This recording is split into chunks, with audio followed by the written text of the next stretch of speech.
Wow, आज मी मस्त breakfast केलाय. पण काय खाल्लं?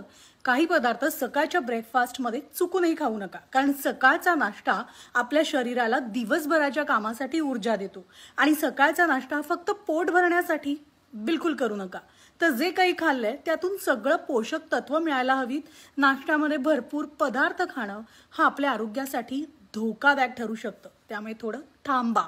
नाश्त्यात काय खाऊ नये? बरीच लोक नाश्ता करताना त्यांना पुरेसं पोषक तत्व मिळतच नाही आणि त्यामुळे सुस्ती किंवा अशक्तपणा जाणवतो. दिवसभर पुन्हा पुन्हा भूक लागते, काहीतरी खावंसं वाटतं. तर आपल्यापैकी अनेकांना असं वाटत असेल की तृणधान्य म्हणजे कडधान्य ब्रेकफास्टसाठी एक उत्तम पर्याय आहे, पण ते आरोग्यासाठी अजिबात चांगलं नाहीये.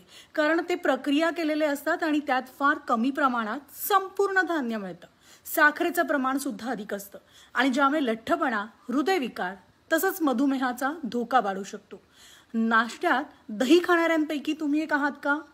तर फ्लेवर्ड दह्यामध्ये साखर आणि गोड पदार्थ असतात आणि त्यामुळे सकाळच्या वेळेला फ्लेवर्ड दही सुद्धा खाणं टाळावं. शिवाय चहा, कॉफी यासोबत आपल्याला हवं असतं छान मस्तपैकी बटर लावलेला, जॅम लावलेला टोस्ट, ब्रेड. पण नाही, हे अजिबात खाऊ नका, कारण यामध्ये गरजेपेक्षा जास्त कार्बोहायड्रेट असतात आणि यापेक्षा तुम्ही प्रोटीनयुक्त पदार्थ खा. कॉफी खूप चांगली आहे, हे खरं आहे, पण रिकाम्या पोटी प्यायलेली कॉफी सुद्धा आपल्या आरोग्यासाठी हानिकारक ठरू शकते. अर्थात कॉफीचे अनेक आरोग्यासाठी फायदे सुद्धा आहेत, पण ती कॉफी रिकाम्या पोटी पिणं हे टाळलं पाहिजे.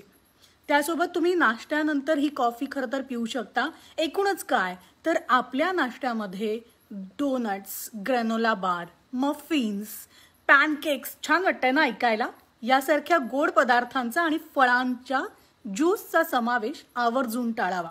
या गोष्टी तुमच्या रक्तातली साखरेची पातळी वाढवू शकतात.